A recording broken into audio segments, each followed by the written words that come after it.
This is the Fantasy Huddle. I'm Randy Shaver along with Kevin Gorg. Week 15 of the NFL season is in the books. We've got a lot to talk about. This show brought to you by Aquarius Home Services, along with 10K Construction, Minnesota Masonic Charities, and Lexus of Maplewood and Wyzetta. Lots of injury news. Of course, if you're still paying attention to fantasy football, Gorgie, you're in the playoffs, or you're maybe still dabbling in daily. But I don't know about you, but 8 of my 11 teams that I played this year are in the playoffs starting this week. So I care a lot about what's going on and a lot about the injuries. How about you? How many teams do you got in the playoffs this week? Well, I had 8 teams. I've got 3 of them that survived the first week of the playoffs into the semifinals, down to 3 in one of my guillotines, which I'm really excited about. And yeah, trying to navigate now because weather matters. Injuries really matter. And you mentioned it right off the top of the show. I mean, the Patrick Mahomes injury has such a ripple effect with the weapons on that team. You look at, the 44-year-old quarterback that is Phillip Rivers. It was okay, but come on now. Those weapons aren't the same in Indy. So after a full season of battling and grinding and to get this far into the playoffs or start the playoffs, it's kind of a different looking fantasy landscape right now. In your fantasy playoffs, if you make the semifinals, are you guaranteed money? Are you guaranteed money at this point, or do you still have to win one more round to be guaranteed? A little bit in 2 of the 4, but the real money comes from winning this week. And that's why this is such a giant. And that's why I figured this would be a great place to set people up for the final time this year for their season-long stuff, because most people right now are in that spot. Yep. I'm in that boat. If I win this week, I'm guaranteed money, and that's so fun. That's what we care about. All right. We've got some injury things. He mentioned Mahomes, obviously out with the ACL. Parsons is out with the ACL, so that hurts Green Bay's defense. The big news on Thursday is Davante Adams. Yeah. We're recording this on Tuesday afternoon. There's still some hope that Adams can play on Thursday night when the Rams take on Seattle. That remains to be seen. You're going to need to watch the injury information, the active list on Thursday. If you have Adams, or maybe if you're playing against Adams, those would be things that you're going to want to pay attention to. Other than that, it looks like we're kind of everybody's in and for the most part ready to play. So we'll start with the Vikings and the Giants. This game is a noon start on Sunday. Vikings, of course, coming off the win over Dallas on Sunday night, which proved to be pretty big. And Kevin's got this game. Yeah, fun game on Sunday Night Football. I got to catch the second half when I got working the Wild game. And I got to tell you, it's encouraging to see J.J. McCarthy stack up good starts. Now, we all understand they played Washington, they played Dallas. Neither one of those defenses is considered elite, but the Giants are very similar. So I think you can expect another solid game from J.J. McCarthy, and it's not preposterous to start him as long as the weather holds up, and the weather right now doesn't look terrible, but that can change. We'll update you on Friday. J.J., 5 touchdown passes in his last 2 games. He's run one in. There's some hope there. The backfield continues to be a no-fly zone for me. Jones and Mason are both good backs on their own. Yeah. They cancel each other out. TJ Hawkinson, solid tight end start, comfortable with that. And then really it's really going to be dealer choice as far as your roster goes. Do you trust Jefferson? Do you trust Addison? And do you trust Naylor? Like, I get that Naylor kind of had a nice game, but what do you do with Justin Jefferson? We keep saying this, Randy, and the results are the same. Like, this is no longer the guy you drafted in the first round. He's still a great player. It's just not a great situation. Teams are basically saying someone else is going to beat us, and his production's gone. Do you have him on any of your teams? I don't have him on any of my teams that are still alive, which is amazing. Wow. I didn't draft him a lot this last year, just based on the McCarthy situation. It's not that they're not trying to get him the ball. It just seems like every time McCarthy throws to him, it's either too high, too low, or he drops it. So it's just been amazing the last 5-6 weeks. And they pointed it out on Sunday Night Football, how frustrating it is for both Jefferson and the Vikings, because it's not for a lack of trying, maybe not trying as much as they should, but they just can't get the two to connect. It's amazing. Eight targets to your point last week, eight of them had a touchdown called back, dropped a touchdown pass. If you got to start if he had caught that touchdown, it would have changed the whole mindset for the Vikings. Sure. It would have changed everything because A, they would have won. B, he would have gotten into the end zone. And they're facing the Giants this week. Not, as you pointed out, not a great defense. I think there would have been some great momentum, but it's just not there. They're not clicking for sure.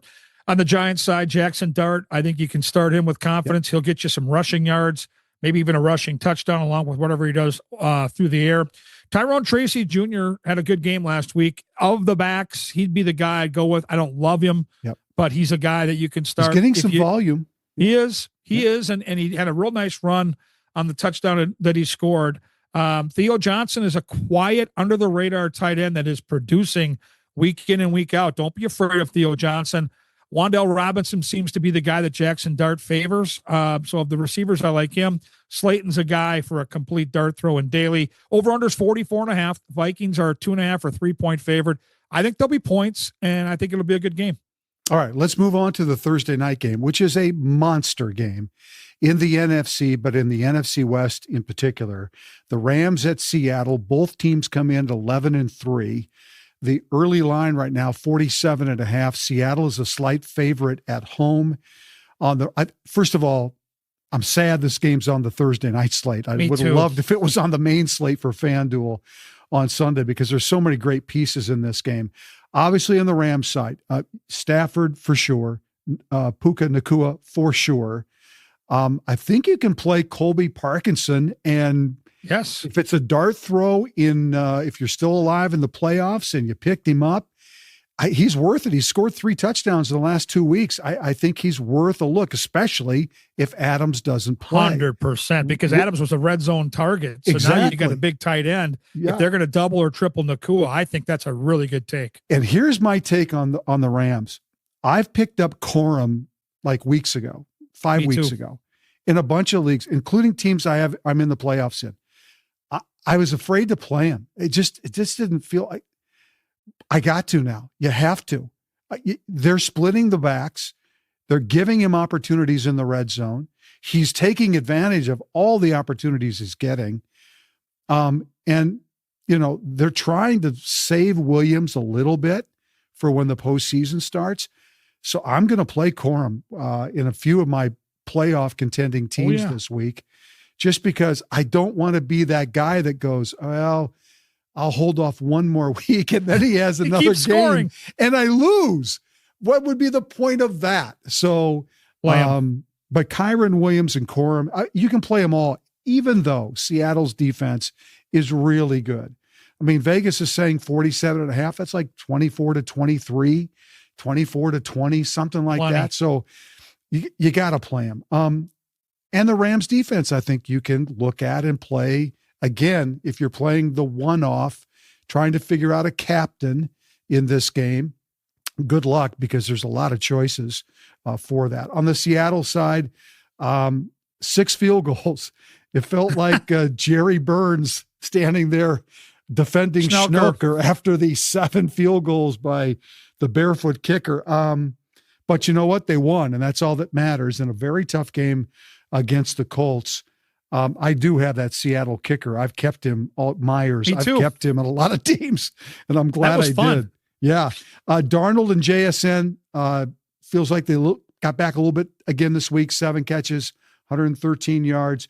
Shaheed was the guy that I think people are, if you picked him up and he's been pedestrian at best, he finally had 7 targets and 5 catches and 74 yards. So there's an opportunity to play him at a very cheap price.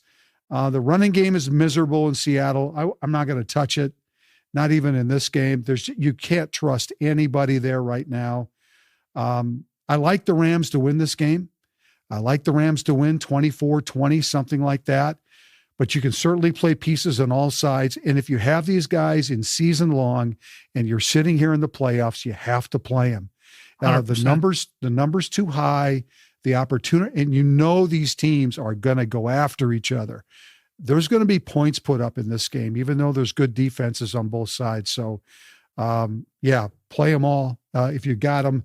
If I have a captain choice, I probably would pick Nakua just because he gets the volume, and I think the Rams might be in chase mode a little bit, could be possibly. But yeah, there's so many great pieces. This game's a good fantasy game. It's a great NFL game on Thursday night. It's a great game. All right, let's move on. You've got the Philadelphia Eagles and Washington. This is the first of two matchups in 3 weeks between these two teams. And I've got the Eagles defense in a number of my teams. I am so happy because I think this Eagles defense over the next couple of weeks is going to get right in this matchup. And we get Saturday football. This is one of two Saturday matchups, That's which right. I always love this time of year. So middle of the afternoon, fire it up. Philadelphia, 6.5 point favorite. Totals at 44. So there could be some points in this game. Philadelphia, it's really easy. I mean, it's a simple team in fantasy. Hurts is a start. Barkley's a start. Goddard's a start. A.J. Brown's a start. And Devonta Smith's a start. There's really no mystery. That's their core. They're good. Sometimes they're great. Goddard was the guy last week. The week before it was A.J. Brown. The big play guy is Devonta Smith. Saquon is underachieved, but you kind of feel like he's sitting on a big one, and Hurts is awesome. So fire them all up. I think Philly's going to win the game. Washington, you've got Mariota, a backup quarterback in name only. In fantasy, he's produced decently. Now here we go with these running backs again. They keep teasing us with Bill. Ja'Cory Krosky-Merritt, he had the big touchdown last week. I'm still not going to dive in. Not touching their running game. They still give all three guys looks, so no thank you. The one pass catcher I want now that Ertz is out for the year is Terry McLaurin. He's back. He's healthy. He is the alpha in this offense. There's no question about it. If you're desperate, Deebo Samuel's a guy, especially in the red zone. They might have some trick plays up their sleeve, being that they're not going to be a playoff team. They might try some fun stuff. But for me, it's really Mariota and McLaurin, and I think you're right. The Eagles defense looks like a very tasty option. Again, there's some really good games that aren't on the Sunday main slate for FanDuel, which is disappointing, but you could put these two Saturday games together and have fun with the Philly, Washington, and of course the Green Bay, Chicago game, which is the 7:00 game on Saturday night. It's a rematch from a couple of weeks ago when Green Bay won that game at home against the Bears. The Bears are 10-4. The Packers are 9-4-1. It's a monster game for both teams. I suppose there's a chance one of them might not make the playoffs if Detroit finds a way over the last 3 weeks to sneak their way in, but likely both these teams will get in. Only one obviously can win the division. So the division is on the line this week for sure. On the Packers side, they need a big game from Jordan Love. He's going to need to carry them a little bit against a Bears defense, which I think is going to be super fired up at home. There's so much on the line. They can definitely feel it and sense it. I don't see a way that the Bears lose this game at home, especially with Green Bay losing Parsons on the defensive side. I think Chicago is going to be fire. It's going to be a close game. The number's 46.5. That feels too high to me personally. And Green Bay's a favorite, at least the early favorite.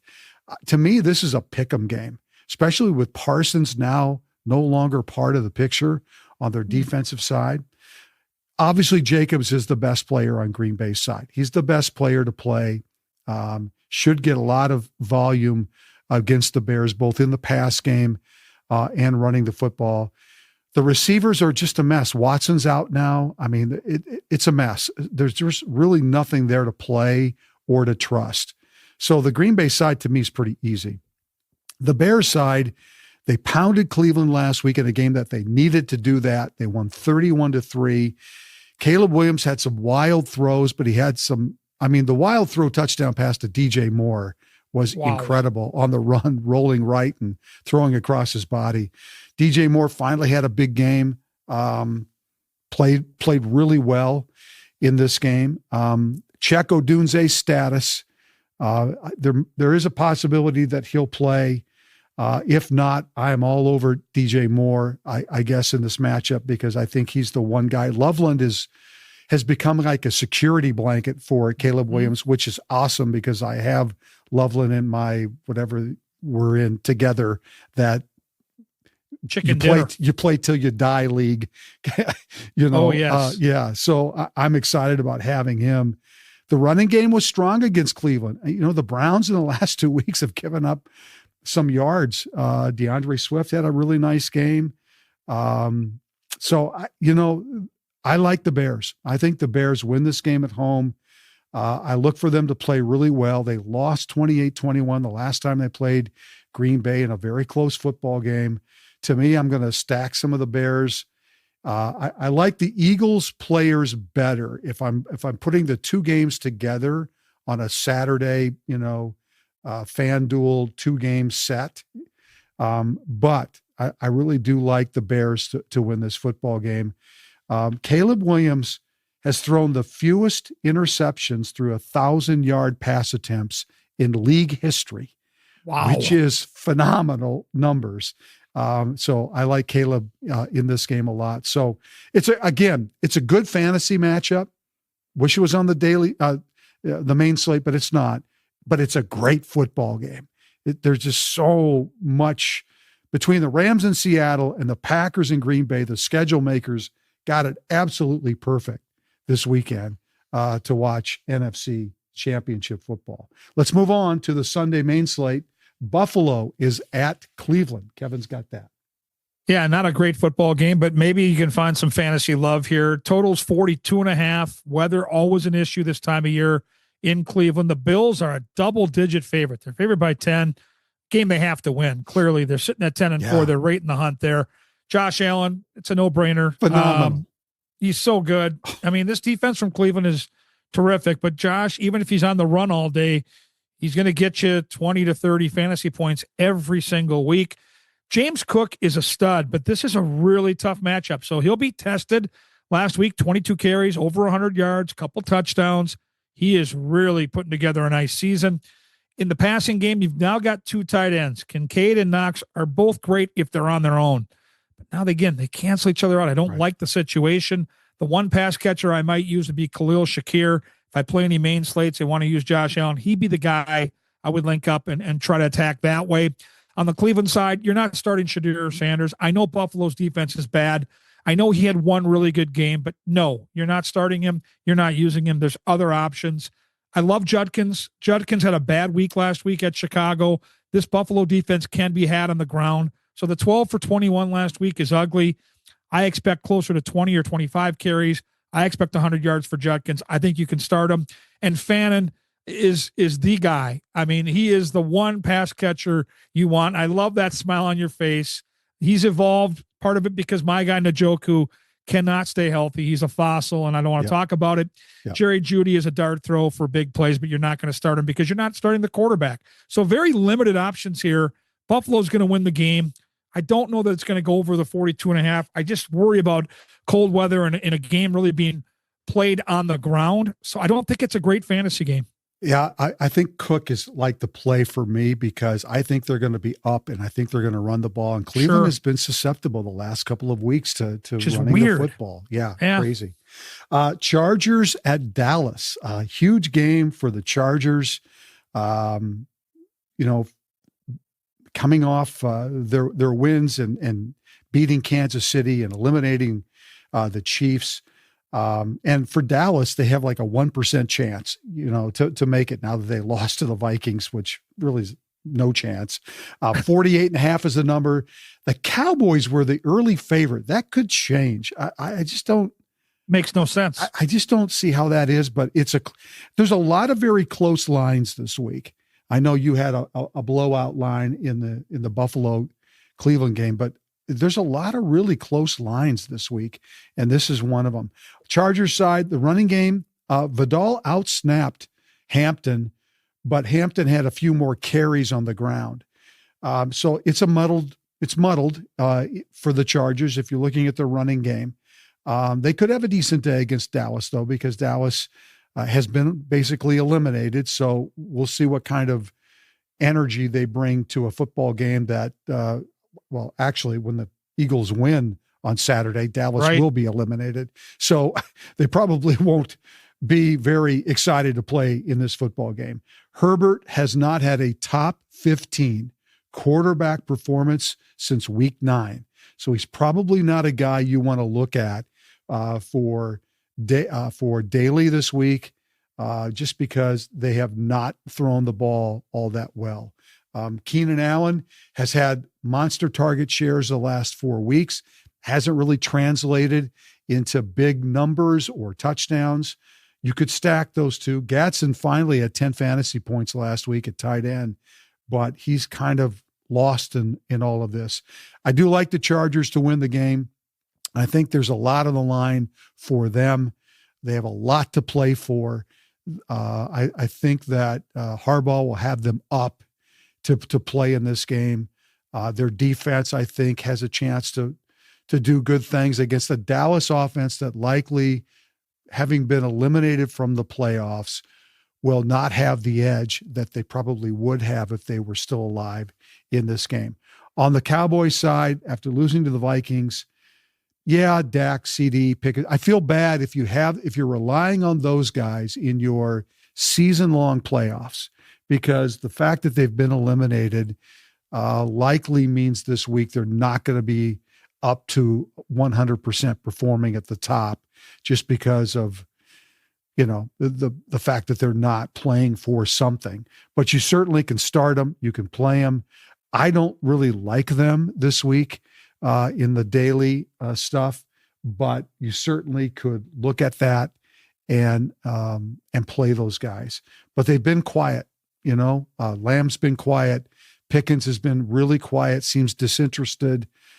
Ferguson's a really good tight end, but again, they just haven't shown a lot. And no, if you're a Cowboys fan and you watch them play against the Vikings on Sunday night, you're like, oh boy, this is not good. So I do like the Chargers. I like the Chargers defense a little bit, but if I'm going to play somebody on the Chargers side, I really can't recommend anybody, because I think it's muddled and there's just not enough there.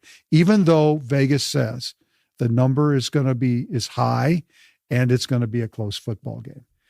Let's go to Kansas City at Tennessee, which is going to be interesting, I think, a little bit. Yeah. I mean, well, and here you are in the semifinals, likely playing for all this money. And if you had a couple of these Chiefs, they've been really good all year, especially when they're healthy. And now you've got Gardner Minshew behind center. So Kansas City would have been a 10-point favorite if all things were equal, but they're not. They're a 3.5-point favorite. No Mahomes, nothing to play for. The total's 37.5. Yeah. I mean, it's a really weird game. So you're not going to start the running backs because Pacheco and Hunt basically cancel each other out. Yeah. Worthy's a dart throw, and it comes down to the two big guys, Kelsey and Rice. When Mahomes is there, are studs. What do you do now? And it's a really tough call. Minshew has shown, in his career, he can pop, but again, I just don't know if Kansas City mentally, a lot like Dallas, are they going to be in a place where they care all that much? So we'll see. You got to start them probably if you have them because they're studs, but I think production they are playing might taper. Tennessee, for Pete's sake. That helps. That helps. Does help. And I love when I get the Tennessee matchup in the email you sent, because it's going to be quick. There's one guy and one guy only, and his name is Tony Pollard. In the last 2 weeks, he's been unbelievably good. KC's run defense is stout. He'll be tested. But the last 2 weeks, he's got nearly 300 yards rushing. So fire up Tony Pollard. You're not starting Ward. None of the receivers, not Chig, the tight end. Basically, it's Pollard, Kelsey, and Rice. You're on your own. I see a 23-10 type of win for KC, but nobody cares. You're on your own, everybody. All right. Cincinnati, Miami, Sunday matchup. The number is 50.5. The Bengals are a slight favorite. Of course, the Dolphins lost to Pittsburgh on Monday night, 28-15. On the Dolphins side, really, Achane is really the only guy I want to play in this game. I know Cincinnati's defense is not very good. Tua could very well have a very good game. I don't trust him to do that. I know Waller had a great game. He had 7 catches and 2 touchdowns. I don't trust him, even though the Bengals give up the most points to tight end. I know, it's so tempting. I am not going to play Waller. No, I can't freaking do it. Can't he could do get it. hurt in the first play, right? He could. Tua and Waddle, yes. You could play him. You could stack him for sure. Yes. Achane, absolutely. I think he's the guy in this game. On the Bengals side, Joe Burrow has a good matchup. The pressure's off. The number's high. Can he and Jamar Chase finally connect and have a game? I mean, wouldn't that be great? I have Jamar Chase in a couple of my playoff teams. It's like, come on. Can I have one freaking week where Chase just goes off? Can it not be this week? The pieces are there that they should have opportunities against Miami this week. Check on T. Higgins. Not sure what his status is going to be. I can't rely on him, and I can't really rely on anybody else in the Bengals passing attack. Chase Brown, yeah, sure. But he's question marks, whether he can produce or not produce. So there's pieces here. There's pieces. You just have to trust it. And it's hard to trust it. It really is. It's hard to trust it. But the number's too high not to find some pieces of these games in your daily lineups for Sunday's matchups. But if you're looking for pieces to trust, I just don't know where that's going to come from, other than Achane, I think, is the one guy that I'm going to play in my lineups this week. All right, let's move on. Let's see. Jets. The Jets in New Orleans, baby. Come on, KG. What do you got? I'm going to tell you right now, I feel bad for anybody that actually has a ticket to this one. If they were playing in my backyard, I'm not sure I'd turn around and look out the window. This is as bad as it gets. I mean, the Saints are a 4.5-point favorite, but they should be. They've beaten Tampa and Carolina the last 2 weeks. I know. It's just so sad. It's a sad football game. I mean, Jets are starting something called Brady Cook at quarterback. I couldn't pick him out of a lineup with the Timberwolves roster next to him. And this is a terrible game. Yeah. Breece Hall is no longer a thing. I mean, the one guy on the Jets that's had any fantasy relevance, Adonai Mitchell. I mean, I don't even know if he was, stay away from this game if you can. But you know what? Here's the thing, Kevin. Come on. The players in this game are how people win the $1 million. That's right? true. This is how they do it. Yeah. They find those little nuggets that are cheap, that people just pass over this game. I don't want a piece of it, blah, blah, blah. And it's like the one guy in this game that puts you over the top. So, well, all right. You've got the Shug kid, the quarterback for New Orleans. You've got Devin Neal. He's a guy. Chris Olave is a stud. I will not ever rip on Chris Olave. He is, even through this low point in Saints franchise history, he just keeps on chugging week in, week out, putting up relevant fantasy points. The guy you might be talking about is Devon Vele. Now, there's a guy that's going to be cheap in daily that has blow-up potential. When you get two teams that have nothing to play for indoors, maybe something crazy happens. You got Juwan Johnson, their tight end. It's just not a game I'm going to do a lot with outside of Chris Olave. I think it's, again, 41 total. So I'm thinking maybe 24-17 Saints, but there are so many better games I want to watch. Yep. Today, I want to talk a little bit about the Minnesota Masonic Charities. When you think about the Masons, I get it. You think about the funny hats, those pancake breakfasts, which are phenomenal. My dear friend John Schweitz and I have chatted about this, and it's so much more than that. They've got the Masonic home over in Bloomington. They've got the hospital for the children over at the U of M. They are the largest fraternal organization in terms of charitable needs in our country, and they deserve a ton of recognition. So thank you, Minnesota Masonic Charities, for all you do and for supporting us over here at Talk North, and a special thanks to my good friend, John Schweitz. 10K Construction is your one stop for all your general contracting needs, whether interior, exterior, residential, commercial, or multifamily properties. They build relationships with their clients, and that's how they've grown their business through referrals. Plus, they are teaming up with LP SmartSide to become Minnesota's premier siding installer. And they're also partnering with IKO Shingles as well. They've got the best of the best to do the job right. 10K Construction covers both Minnesota and Wisconsin. Now, the rumor is they charge a little extra because it's Packer land. I'm not sure about that, but what I am sure about, 10K Construction is the company you want handling all of your general contracting needs. Go to 10kconstruction.com for details. Yes, it is Lexus December to Remember time. It's here. It is the very best time of year to purchase a new Lexus, and it's not even close. And keep in mind, it doesn't matter which side of the town you're on, because they have locations in Wayzata and Maplewood. Too many incentives to even list right now. So there's a reason why they call it a December to Remember. It's a great time to go see Charlie Swanson or his great staff. December to Remember ends, you guessed it, at the end of December. So see the inventory at Lexus of Wayzata or lexusofmaplewood.com. All right, Tampa Bay, Carolina. This is a monster game in the NFC South. Both teams are tied at 7-7. The number's 45.5. The Bucs are an early favorite at about 1.5 points.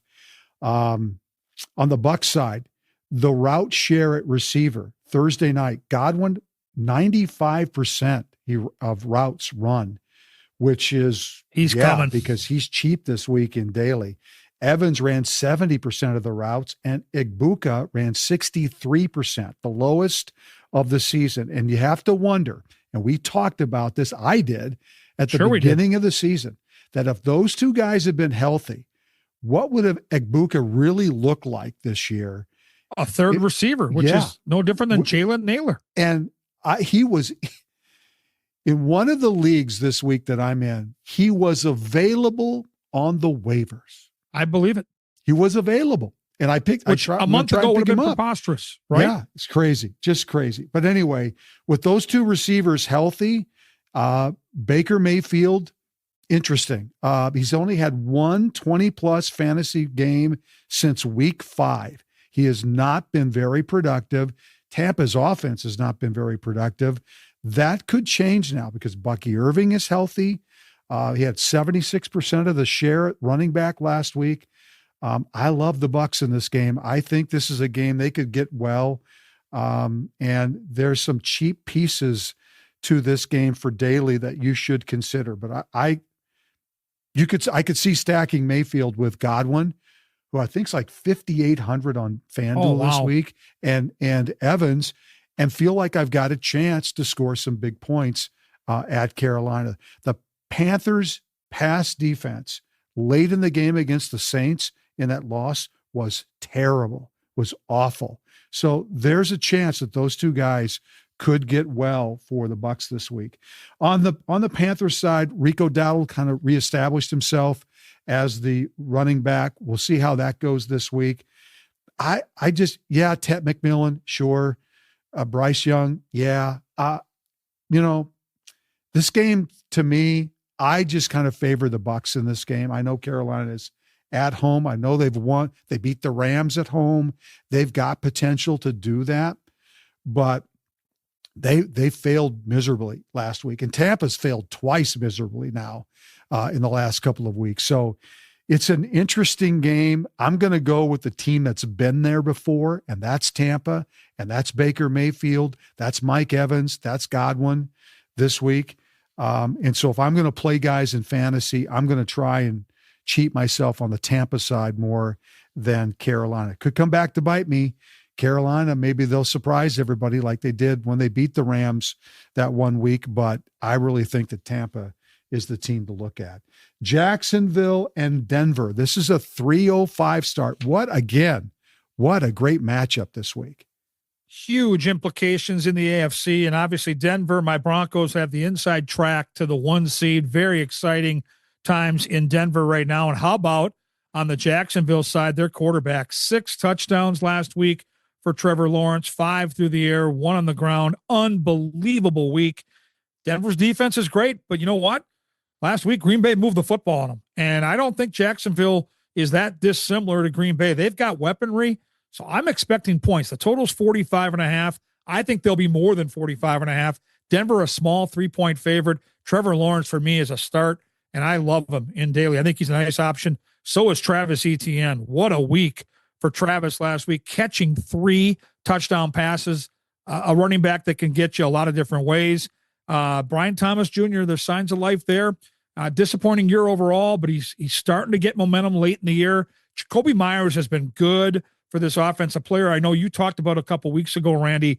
He has opened some things up in the passing game for Lawrence and for Thomas. He is startable, and so is Brenton Strange, their tight end. A little quiet the last couple weeks, but I think, again, in a game where they're going to have to put points on the board, I think they're going to have to throw it, and all three weapons are startable. Bo Nix continues to be a tremendous real football quarterback and a very, very good fantasy quarterback. Stardom, no doubts there. Randy's guy, RJ Harvey, producing at a high level since Dobbins went down. He's been in the top 10.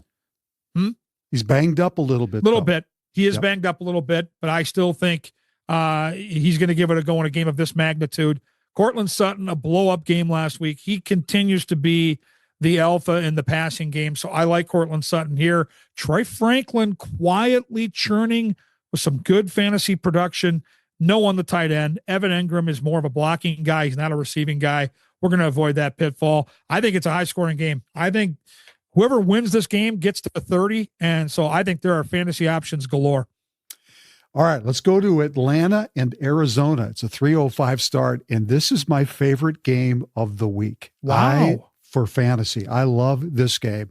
First of all, the number's 46.5. Arizona's 1.5.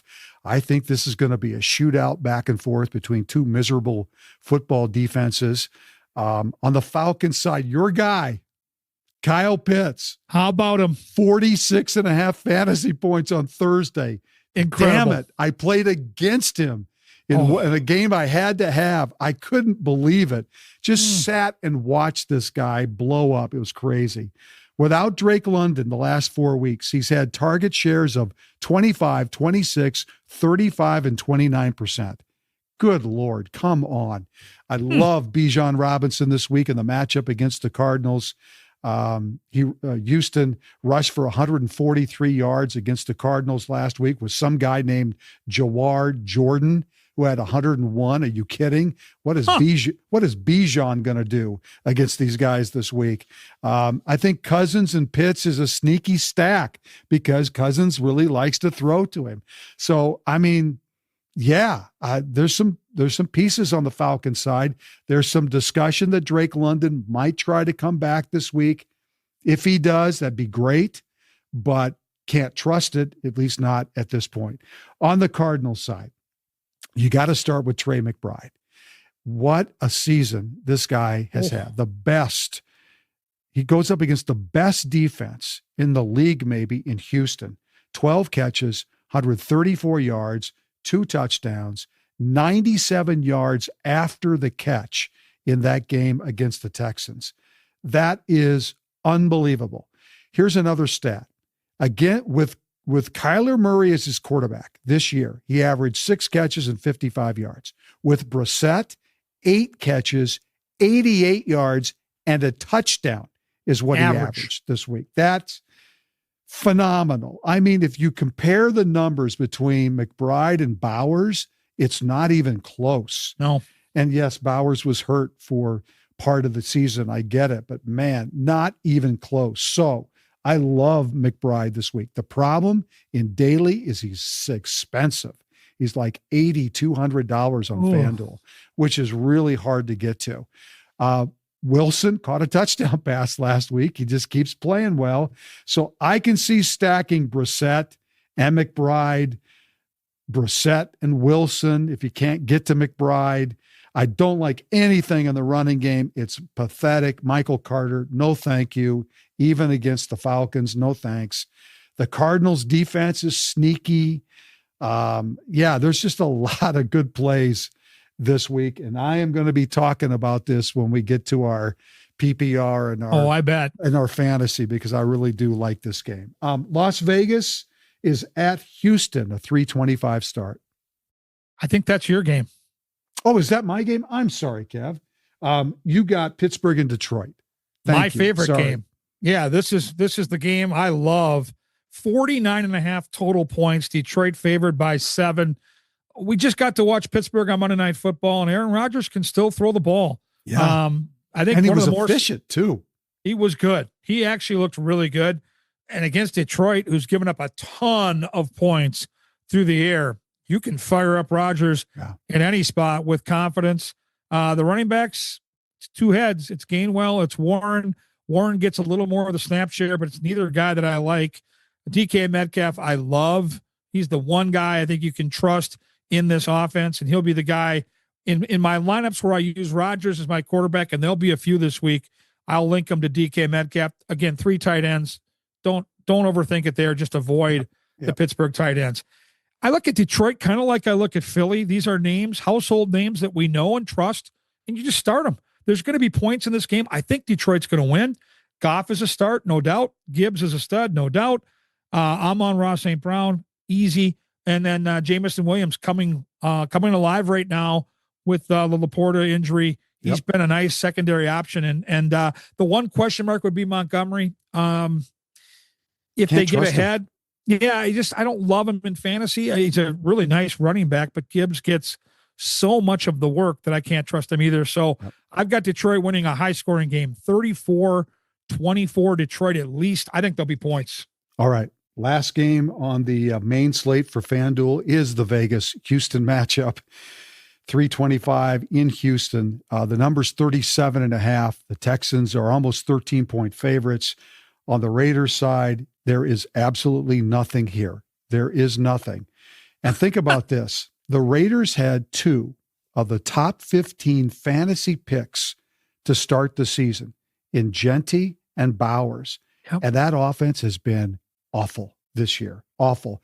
In fact, I've seen multiple things on Twitter and places like that where Pete Carroll's job may be, it's being discussed because they've been so bad. How about this stat? The last 3 games, the Raiders offense has run 42, 49, and 48 plays. The league average is 61. That's how bad the Raiders have been. So against the Texans, are you kidding? Thank you. I'm not touching them at all. Now watch the Raiders go out and win. No chance. The Texans, they can really feel this thing turn around. Nico Collins is fabulous, averaging 19 fantasy points over the last 7 games. He's been really good. Woody Marks got hurt, could have played if they needed him to last week. He should be fine this week. And you were right. He was a good play last week. I played him quite a bit. He did get a touchdown. I think you can play him again, fire him up. I think he's a good pick this week as well. Jawar Jordan had over 100 yards when Marks went out. Don't do that to yourself. Don't pick him up because Marks is going to be their guy. The one I love the most, though, is their defense. Oh, my God. I know they're expensive. I know that. But my goodness, that defense against this offense at home, this game could be over at halftime. Fire up the Texans, fire up Nico, fire up Stroud. Sure, I could stack them. I think that's a good, very good option with Woody Marks in the defense in a game that they should win easily. New England at Baltimore, Sunday night football game. It's a very important game for both teams trying to, New England's going to make the playoffs, but Baltimore has to win this game. And Baltimore favored. I was a little surprised by that number. Yeah. Baltimore, a 3-point favorite, which makes no sense to me. Oh, my goodness. So keep that in mind. But the one thing we know in the betting markets is they believe there will be points. 48.5 is the total. So if you're going to play this game alone and play the captain mode, there's a lot of options here. Let's go through them. New England, they've got Drake May. He's a stud. He's a top 3 quarterback in fantasy this year. Fire him up. Stephon Diggs is his go-to receiver. I think you can play him in this spot where they're going to, I think, have to throw the football. Same thing with Hunter Henry, the tight end. Running backs are an interesting question. There's no doubt that Henderson's the guy. Stevenson still gets enough to frustrate you, but if you're going to play a back, it's going to be Trevion Henderson in a very good matchup against a Baltimore defense that running backs have been able to get to this year. Now, on the other side, Lamar Jackson hasn't been great lately, but it's at least starting to trend in the right direction. And in a must-win, I think they're going to have him doing everything. Running the ball, throwing the ball, you name it. Derrick Henry, again, you're going to start him. If you played him this long, you're going to start him. Zay Flowers had a really nice game last week. Very encouraging. Start him as well. That's it. I don't like the tight ends. It's those three or nothing. Interesting that Baltimore's favored, but I'm calling for a New England victory here. I'm going to go New England 27, Baltimore 24, and what should be a great football game. It's going to be interesting to see how the New England defense reacts this week after giving up 5 consecutive touchdown drives to Buffalo and losing that football game, which they led 21-0. How about that? In a monster game in the AFC East. So, yeah, that game's going to be great on Sunday. Last game of the week is San Francisco at Indianapolis and Old Man River on Monday night, 7:15. The number's 45.5. The Niners are about 6-point favorites. On the 49ers side, yeah, fire them up. CMC for sure, top play. San Francisco's 10-4. They're behind 2 teams that are 11-3. It's a monster game for both teams because the Colts are trying to survive. But for the 49ers, this is a really, really big game for them. Brock Purdy, Jawan Jennings has kind of surfaced as their receiver of choice. Kittle is still there, all playable in one-game formats. I can see putting CMC. I think CMC will be the captain for a lot of teams on that one-game slate on that Monday. But you could certainly put Purdy there, which would be a different look, and still put Jennings and Kittle in there, maybe hoping CMC doesn't have a big game. But there's pieces there for sure. The Colts side, give Rivers credit. I mean, he didn't try to overdo it. Yeah, the interception at the end, his arm strength's just not there. But he gave them a chance. Decent. Yeah, he gave against one of the best defenses in the league. He gave him a chance. So another really tough test, but he'll be at home this week. I'm sure people will be fired up. It's on Monday night. They're going to have a blast with this game. You know, the broadcast team will. Jonathan Taylor, sure. You can play him against the 49ers. I'm not sure what I would do at receiver if I were to look at, Rivers and trying to figure out who do I put him with. There really isn't anybody there that I trust at this point. Even Tyler Warren has fallen off the map. So to me, San Francisco wins this game. I think they win by 10. I think they basically eliminate the Colts this week from the playoffs, but it should be a fun game to watch just because of all the games within the game that are important for the fans, and watching like a Phillip Rivers and watching Christian McCaffrey, who's played all season long and has been fun to watch. All right, that's it for the games. Let's do our PPR lineups. These are the lineups that the players that we think you should have this week in PPR. I'll start. I love Hurts this week in that game against Vegas. I think he's the quarterback for me because I think he's going to get right on the ground this week. I could see him getting in twice this week. I think Philly's going to get after it early. Achane, I love him. I love Robinson at running back. I said that in this podcast. Nico Collins for sure. You got to get a piece of the Detroit game. Ross St. Brown, to me, has just been awesome the last couple of weeks. Trey McBride is a no-brainer. He's just the best tight end, and it's not even close.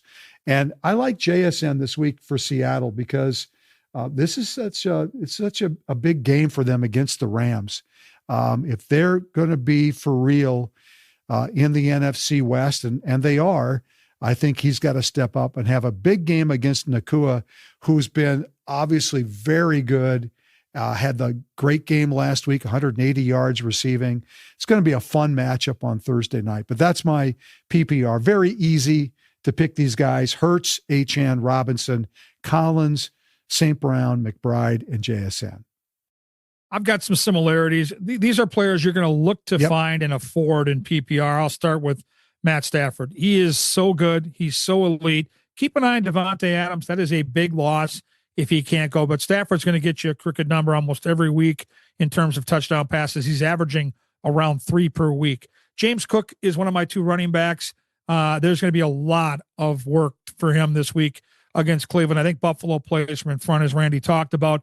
DeAndre Swift has made this list for the first time all year, and I watched a little bit of that game. He looks fresh right now, and the Kyle Monange thing has allowed Swift to have a little less tread off the tire. And I think at crunch time, when the Bears are trying to win a division and beat their rivals in Green Bay, I think Swift can be a real difference maker. So I like him this week in PPR. My receivers are the two best, Puka Nacua and Jackson Smith and Jigba. They're so good. They're so consistent. It's an easy decision. I had to go Trey McBride. I'm with you there. I can't argue that. There is no other tight end that comes close. And at flex, I like a guy that I can use every week. This guy scores every single week. Every single week, Christian McCaffrey scores a touchdown. It's almost a lock every week, and he'll score on Monday Night Football. He'll get one for you. Stafford, James Cook, DeAndre Swift, Puka, JSN, Trey McBride, and CMC. All right, let's go to our FanDuel lineups. Again, the slate is much different because of a big Thursday night game, two games on Saturday, taking away from the main slate possibilities. Here's where I'm going to start. I love the Arizona game. I've said it already. I'm going to go with Brissett at my quarterback at 7,500. I'm going to put him with Michael Wilson. I wanted so bad to get to McBride, but if I get to McBride, I'm really going to have to scrounge in a lot of places I didn't want to do. So I'm going to hope that Wilson has a big game. He's at 7,200. So I'm stacking those two. I'm bringing back Bijan on the other side. So my running back is Bijan Robinson at 9,600. So I got three pieces of that game. My other running back, I'm going to go with Vidal from the Chargers. He's 6,400. He got a lot of work last week. They're going up against Dallas in a game they have to have. I am hoping that he's going to get some work in both the pass game and the run game and maybe sneak a touchdown in there for me in this game.